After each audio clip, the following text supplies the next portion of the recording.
Hi good morning. നമുക്കിന്നൊരു green peas curry ഉണ്ടാക്കിയല്ലോ. ഈ ഗ്രീൻ പീസ് കറിക്ക് ഒരു പ്രത്യേകത ഉണ്ട് കേട്ടോ. ഞാൻ എപ്പോഴും തേങ്ങാപ്പാൽ ചേർത്ത് ഗ്രീൻ പീസ് കറി ഉണ്ടാക്കുമ്പോൾ എനിക്ക് കമന്റ്സ് വരാറുണ്ട്, തേങ്ങാപ്പാലിന് പകരം പശുവിൻ പാൽ ചേർക്കാമോ എന്ന്. അപ്പോൾ ഇന്നത്തെ നമ്മുടെ ഗ്രീൻ പീസ് കറിയിൽ നമ്മൾ പശുവിൻ പാലാണ് ചേർക്കുന്നത്. അപ്പോൾ പശുവിൻ പാൽ ചേർക്കാമോ എന്ന് ചോദിക്കുമ്പോൾ ഞാൻ എപ്പോഴും റിപ്ലൈ തരാറുണ്ട് പശുവിൻ പാൽ ചേർക്കാം എന്നുള്ളത്. പക്ഷെ പശുവിൻ പാൽ ചേർത്തിട്ട് എങ്ങനെ ഗ്രീൻ പീസ് കറി ഉണ്ടാക്കാം എന്ന് ഞാൻ അതിന് റിപ്ലൈ ഇതുവരെ തന്നിട്ടില്ല. പശുവിൻ പാൽ ചേർക്കാം എന്ന് മാത്രമേ പറയാറുണ്ടായിരുന്നുള്ളൂ. അപ്പോൾ പശുവിൻ പാൽ ചേർക്കുമ്പോൾ കുറച്ച് കാര്യങ്ങളൊക്കെ നമ്മൾ ശ്രദ്ധിക്കണം. അത് ചേർക്കേണ്ട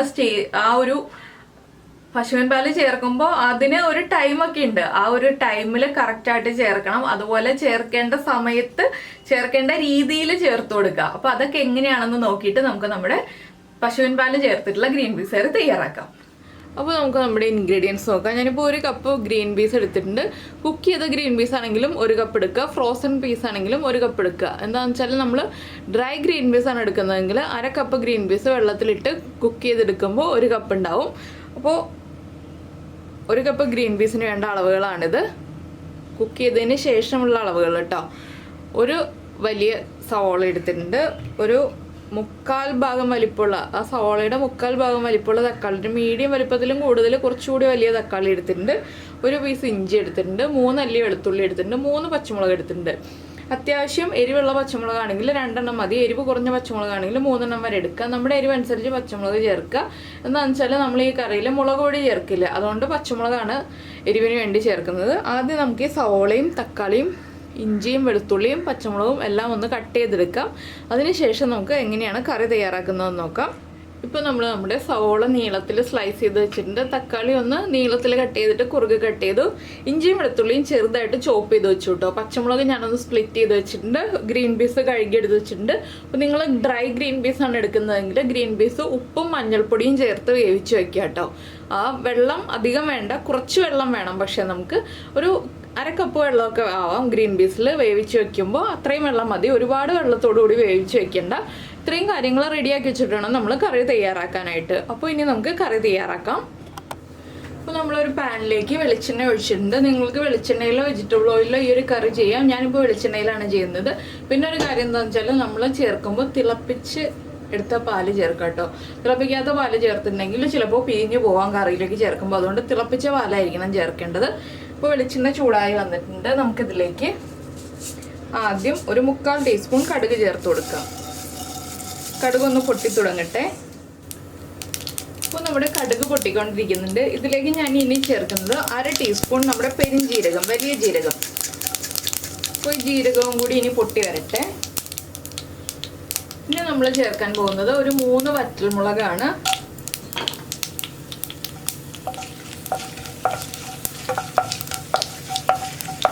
വറ്റൽമുളകും ഒന്ന് കുക്കായി തുടങ്ങണം. ഇനി നമുക്ക് നമ്മൾ കട്ട് ചെയ്ത് വെച്ചിരിക്കുന്ന സവോള ചേർത്ത് കൊടുക്കാം.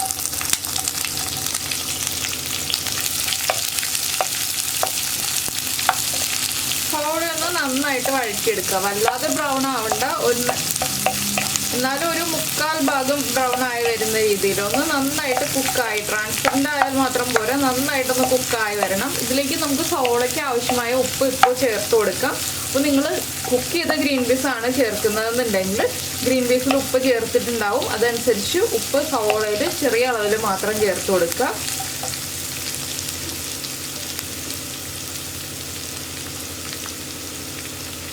ഞാനിപ്പോൾ ഒരു 1/2 ടീസ്പൂൺ ഉപ്പ് ചേർക്കുന്നുണ്ട്. എന്താണെന്ന് വെച്ചാൽ ഞാൻ ഗ്രീൻ പീസ് കുക്ക് ചെയ്തതല്ലല്ലോ ചേർക്കുന്നത്. അപ്പം നമുക്ക് ധൈര്യമായിട്ട് ഉപ്പ് ചേർക്കാം. പിന്നെ ഉപ്പ് ആവശ്യമായിട്ട് വരുമല്ലോ വീണ്ടും, അതനുസരിച്ച് ഉപ്പ് ചേർത്ത് കൊടുക്കാം. പിന്നെ ഇതിലേക്ക് വെള്ളം ചേർക്കുമ്പോൾ നിങ്ങൾ ഫ്രോസൺ പീസാണ് ചേർക്കുന്നതെന്നുണ്ടെങ്കിൽ വെള്ളം ചേർക്കുമ്പോൾ തിളപ്പിച്ച വെള്ളം മാത്രം ചേർക്കുക കേട്ടോ. പച്ചവെള്ളം ചേർക്കരുത്.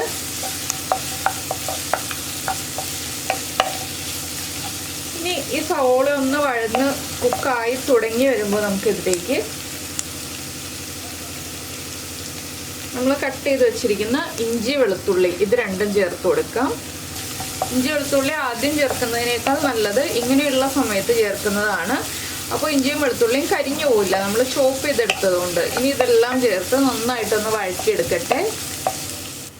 ഇപ്പോൾ കണ്ടോ നമ്മുടെ സവോളയുടെ കളറൊക്കെ മാറി വന്നിട്ടുണ്ട്. ഇനി നമുക്കിതിലേക്ക് പൊടികൾ ചേർത്ത് കൊടുക്കാം. ഒരുപാട് മസാലകളൊന്നും ഇല്ല കേട്ടോ, കുറച്ച് പൊടികളെ ചേർക്കാനുള്ളൂ. ആദ്യം ഞാൻ ചേർക്കുന്നത് ഒരു 3/4 ടീസ്പൂൺ മഞ്ഞൾപ്പൊടി. അപ്പോൾ നിങ്ങൾ ഗ്രീൻ പീസ് വേവിക്കുമ്പോൾ മഞ്ഞൾപ്പൊടി ചേർത്താണ് വേവിച്ചതെന്നുണ്ടെങ്കിൽ ഇപ്പോൾ 1/4 ടീസ്പൂൺ മഞ്ഞൾപ്പൊടി ചേർത്താൽ മതി. പിന്നെ ചേർക്കുന്നത് 1/4 ടീസ്പൂൺ ഗരം മസാലപ്പൊടി, 1/2 ടീസ്പൂൺ പെരിഞ്ജീരകം പൊടിച്ചത്, നമ്മുടെ വലിയ ജീരകം പൊടിച്ചത്, ഇത്രയും ചേർത്തിട്ട് നന്നായിട്ടൊന്ന് വഴറ്റി ഈ പൊടികളുടെ റോ ടേസ്റ്റ് ഒന്ന് മാറി വരുന്നത് വരെ ഇളക്കി കൊടുക്കുക. അപ്പോൾ നമ്മൾ പച്ചമുളക് ചേർത്തിട്ടില്ല, വേപ്പില ചേർത്തിട്ടില്ല, ഇത് രണ്ടും ചേർക്കാൻ പോകുന്നേ ഉള്ളൂ കേട്ടോ. ഇപ്പോൾ തന്നെ ചേർക്കില്ല. പൊടികൾ നന്നായിട്ടൊന്ന് കുക്കായി വരണം. ലോ ഫ്ലെയിമിൽ വെച്ചിട്ട് വേണം പൊടികൾ കുക്ക് ചെയ്തെടുക്കാനായിട്ട്. പൊടികൾ ഒന്ന് കുക്കായി വന്നു കഴിയുമ്പോൾ നമുക്കിതിലേക്ക് ഇനി ചേർക്കേണ്ടത് നമ്മൾ കട്ട് ചെയ്ത് വെച്ചിരിക്കുന്ന തക്കാളിയും ചേർത്ത് നന്നായിട്ട് ഇളക്കി. തക്കാളി ഒരുപാട് ഉടഞ്ഞു പോകുന്ന രീതിയിൽ നമ്മൾ കുക്ക് ചെയ്തെടുക്കണ്ട.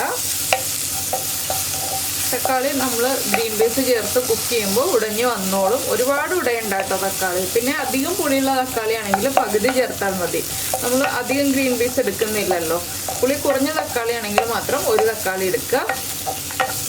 അപ്പോൾ നിങ്ങൾ ഇങ്ങനെ ഗ്രീൻ പീസ് കറി ഉണ്ടാക്കി നോക്കിയിട്ടില്ലെങ്കിൽ ഉറപ്പായിട്ടും ട്രൈ ചെയ്യും കേട്ടോ. വളരെ എളുപ്പമാണ്. പലപ്പോഴും നമുക്ക് കമൻറ്റ്സ് വരാറുള്ളതാണ് ഗ്രീൻ പീസ് തേങ്ങാപ്പാലിന് പകരം പശുവിൻ പാൽ ഒഴിച്ച് ചെയ്യാൻ പറ്റുമോ ഇല്ലയോ എന്നൊക്കെ. അപ്പോൾ ഞാൻ എപ്പോഴും കമൻറ്റ്സിന് റിപ്ലൈ കൊടുക്കാറുണ്ട് ചെയ്യാൻ പറ്റും എന്നുള്ളത്. അപ്പോൾ എങ്ങനെയാണ് ചെയ്യുക എന്നുള്ള വീഡിയോ ഞാൻ ഇതുവരെ ചെയ്തിട്ടുണ്ടായിരുന്നില്ല. അത് ഓരോ സ്റ്റേജ് ബൈ സ്റ്റേജ് ആയിട്ട് ചെയ്യുന്ന രീതി എങ്ങനെയാണെന്നുള്ളത് കാണിക്കാൻ വേണ്ടിയിട്ടാണ് ഇങ്ങനെ ഒരു വീഡിയോ ചെയ്യുന്നത്. അപ്പോൾ നിങ്ങൾക്ക് ഈ ഒരു വീഡിയോ ഇഷ്ടമായി എന്നുണ്ടെങ്കിൽ ഒന്ന് ലൈക്ക് ചെയ്യാനും അതുപോലെ ഇഷ്ടമായോ ഇല്ലയോ എന്നൊന്ന് കമൻറ്റ് ചെയ്യുകയും ചെയ്യണേ. പിന്നെ നമ്മുടെ ചാനൽ ആദ്യമായിട്ട് കാണുകയാണ്, നമ്മുടെ വീഡിയോ പ്രസൻറ്റ് ചെയ്യുന്ന രീതിയൊക്കെ ഇഷ്ടമായി എന്നുണ്ടെങ്കിൽ നമ്മുടെ ചാനലൊന്ന് സബ്സ്ക്രൈബ് ചെയ്ത് സപ്പോർട്ട് ചെയ്യണേ. ഞാൻ ഗ്രീൻ പീസ് ചേർക്കാണ്. അപ്പോൾ സബ്സ്ക്രൈബ് ചെയ്യുന്നതിന് ഈ വീഡിയോയുടെ താഴെയുള്ള റെഡ് സബ്സ്ക്രൈബ് ബട്ടൺ ഒന്ന് ക്ലിക്ക് ചെയ്യുക. അതിൻ്റെ റൈറ്റ് സൈഡിലുള്ള ബെല്ലൈക്കണും ക്ലിക്ക് ചെയ്യുക.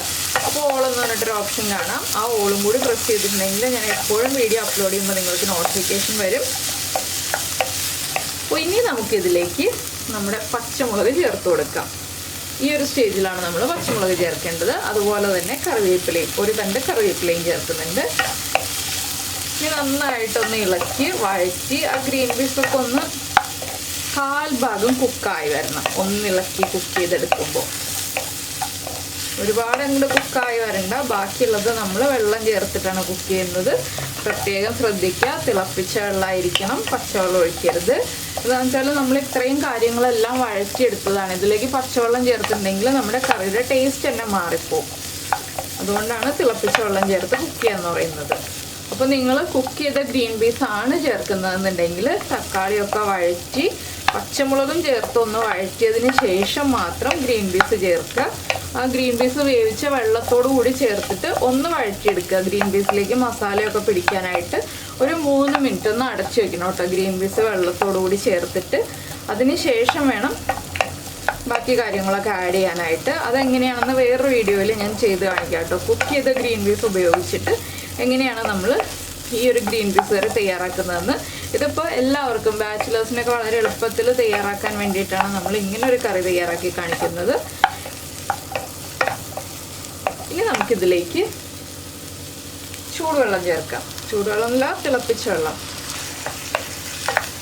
ഞാനിപ്പോൾ ഒരു 1/4 കപ്പ് വെള്ളം ചേർത്തിട്ടുണ്ട്. ഇനിയിപ്പോൾ നമുക്കിത് ഒന്ന് ഇളക്കി മിക്സ് ചെയ്തതിന് ശേഷം അടച്ചു വയ്ക്കാം. നമുക്ക് എത്രത്തോളം ഗ്രേവി വേണം എന്നുള്ളതനുസരിച്ച് വെള്ളം ചേർത്ത് കൊടുക്കാം. കുറച്ച് ലൂസായിട്ടുള്ള കറിയാണ് വേണ്ടതെന്നുണ്ടെങ്കിൽ നമുക്ക് ഒരു 1/2 കപ്പ് മുതൽ 3/4 കപ്പ് വരെ വെള്ളം ചേർത്ത് കൊടുക്കാം. കുറച്ച് തിക്കായിട്ടുള്ള ഗ്രേവിയാണ് വേണ്ടതെന്നുണ്ടെങ്കിൽ 1/4 കപ്പ് വെള്ളം ചേർത്ത് കൊടുക്കാം. ഇനി ഇതൊരു 5 മിനിറ്റ് അടച്ചു വെച്ച് കുക്ക് ചെയ്യാം. ഇപ്പോൾ നമ്മൾ നമ്മുടെ ഗ്രീൻ പീസ് അടച്ചു വെച്ചിട്ട് ഒരു 5 മിനിറ്റ് ആയി. മീഡിയം ഫ്ലെയിമിലാണ് അടച്ചു വയ്ക്കേണ്ടത്, ഹൈ ഫ്ലെയിമിലല്ല. അപ്പോൾ ഉപ്പൊന്ന് ചെക്ക് ചെയ്യുക. ഉപ്പ് കുറവാണെങ്കിൽ ഉപ്പ് ചേർത്ത് കൊടുക്കുക. എല്ലാം കറക്റ്റ് ചെയ്തിട്ട് വേണം നമ്മളിതിലേക്ക് പാല് ചേർക്കാൻ. നിങ്ങൾക്ക് തേങ്ങാപ്പാലാണ് ചേർക്കേണ്ടതെങ്കിൽ തേങ്ങയുടെ 1/4 പാല് മാത്രം ഈ ഒരു സ്റ്റേജിൽ ചേർത്ത് കൊടുക്കാം. 2/2 പാല് ചേർക്കണം എന്നില്ല. ഈ ഒരു രീതിയിൽ ഗ്രീൻ പീസ് കറി ഉണ്ടാക്കുമ്പോൾ 2/2 പാല് ചേർത്തു എന്ന് വെച്ചിട്ട് കുഴപ്പമൊന്നുമില്ല കേട്ടോ. ഞാൻ എളുപ്പ വഴിക്ക് പറഞ്ഞു എന്നില്ല. 1/4 പാല് മാത്രം ചേർത്താലും മതി. ഇപ്പോൾ നമ്മൾ കോക്കനട്ട് മിൽക്ക് പൗഡറൊക്കെയാണ് യൂസ് ചെയ്യുന്നതെന്നുണ്ടെങ്കിൽ കുറച്ച് ചൂടുവെള്ളത്തിൽ കോക്കനട്ട് മിൽക്ക് പൗഡർ മിക്സ് ചെയ്തിട്ട് ഒഴിച്ചു കൊടുക്കുക. ഫ്ലെയിം ഓഫ് ചെയ്യുക. അത്രയേ ഉള്ളൂ ഗ്രീൻ പീസ് കറിയുടെ പരിപാടി. അപ്പോൾ ഇനി നമുക്കിതിലേക്ക് ഫ്ലെയിം കുറച്ചിട്ട് പാല് ചേർത്ത് കൊടുക്കാം. എത്രത്തോളം ഗ്രേവി വേണം എന്നുള്ളതനുസരിച്ച് വേണം നമ്മൾ പാല് ചേർക്കാനായിട്ട്. ഞാൻ ഉപ്പൊക്കെ കറക്റ്റ് ചെയ്തിട്ടുണ്ട്. തിളപ്പിച്ച പാലാണ് കേട്ടോ ഞാൻ ചേർക്കുന്നത്, തിളപ്പിക്കാത്ത പാലല്ല. പാട മാറ്റിയ പാലായിരിക്കണം. അപ്പോൾ പാട വീണിട്ടുണ്ടെങ്കിൽ അത്ര സുഖം ഉണ്ടാവില്ല കറിക്ക്. അപ്പോൾ പാട ഒന്ന് മാറ്റിയ പാലാണെങ്കിൽ കൂടുതൽ നന്നായിരിക്കും. കുറച്ചുകൂടി പാല് ചേർക്കുന്നുണ്ട്. ഞാനിപ്പോൾ ഒരു കപ്പ് പാല് തിളപ്പിച്ച് വെച്ചിട്ടുണ്ട്. ഞാനിപ്പോൾ 3/4 കപ്പ് ചേർത്തിട്ടുണ്ട്. നമുക്ക് മിക്സ് ചെയ്ത് കഴിഞ്ഞിട്ട് ഗ്രേവി എത്ര വേണം എന്നുള്ളതനുസരിച്ച് പാല് ചേർത്ത് കൊടുക്കാം. അപ്പോൾ എനിക്ക് ഇത്രയും ഗ്രേവി മതി കേട്ടോ. ഒരുപാട് ഗ്രേവിയുള്ള കറിയായിട്ടല്ല ഞാൻ ചെയ്യുന്നത്. 3/4 കപ്പ് പാലേ ഞാൻ ചേർക്കുന്നുള്ളൂ. ഇനി ഇതൊന്ന് തിളച്ച് വരട്ടെ, നന്നായിട്ടൊന്ന് തിളയ്ക്കണം. അതിനുശേഷം നമുക്ക് ഒന്നുകൂടി ഉപ്പ് ചെക്ക് ചെയ്തതിന് ശേഷം വേണമെങ്കിൽ ഉപ്പ് ചേർത്ത് കൊടുക്കാം. അധികം നേരം പാലിട്ട് തിളപ്പിക്കേണ്ട ആവശ്യമില്ല. പാലൊന്ന് തിളച്ചാൽ മതി. പാല് ചേർത്തിട്ട് ഒരുപാട് സമയം തിളപ്പിക്കണ്ട. തേങ്ങാപ്പാലാണെങ്കിൽ തിളപ്പിക്കുകയും ചെയ്യരുത്. ഒന്ന് ആവി വന്ന് തുടങ്ങുമ്പോൾ ഇളക്കി കൊടുത്തുകൊണ്ടിരിക്കുക. ആവി വന്ന് തുടങ്ങുമ്പോൾ അപ്പോൾ തന്നെ ഫ്ലെയിം ഓഫ് ചെയ്യുക. അത്രയേ ഉള്ളൂ. ഈ പശുവിൻ പാലാവുമ്പോൾ നമുക്ക് തിളയ്ക്കുന്നതുകൊണ്ട് കുഴപ്പമില്ല, നമ്മൾ തിളപ്പിച്ച പാല് ചേർക്കുന്നതുകൊണ്ട്. അപ്പോൾ നമ്മുടെ പാല് ഇതാ തിളച്ച് തുടങ്ങി. അപ്പോൾ നല്ല ഭംഗിയുള്ള ഒരു കളറും ഒക്കെ ആയിട്ട് കിട്ടുന്നില്ലേ നമ്മുടെ കറി. ഇതാണ് നമ്മൾ മുളക് പൊടിയൊന്നും ചേർക്കാതെ നല്ല ഭംഗിയുള്ള കളറിൽ തന്നെ നല്ലൊരു കറി കിട്ടുകയും ചെയ്യും. ഇതുപോലെ നല്ല അടിപൊളിയായിട്ട് നല്ലൊരു ടേസ്റ്റി ആയിട്ട് വെറൈറ്റി ആയിട്ട് എളുപ്പത്തിൽ നമുക്ക് ഗ്രീൻ പീസ് കറി തയ്യാറാക്കുകയും ചെയ്യാം. അപ്പോൾ നിങ്ങളിങ്ങനെ ഗ്രീൻ പീസ് കറി തയ്യാറാക്കിയിട്ടില്ലെങ്കിൽ ഉറപ്പായിട്ടും തയ്യാറാക്കും കേട്ടോ. ഇനി ഇതിലേക്ക് ഒരു ഇൻഗ്രീഡിയൻറ്റും കൂടി നമുക്ക് ചേർക്കാനുണ്ട്. ലാസ്റ്റ് ഒരു 2 പിഞ്ച് നമ്മുടെ പെരിഞ്ജീരകം പൊടിച്ചത്, 2 പിഞ്ച് മതി. അത് ആ ഫ്ലേവർ ഒന്ന് നിൽക്കാൻ വേണ്ടിയിട്ടാണ് നമ്മൾ ലാസ്റ്റ് ഇതുപോലെ പെരിഞ്ജീരകം പൊടിച്ചത് ചേർത്ത് കൊടുക്കുന്നത്.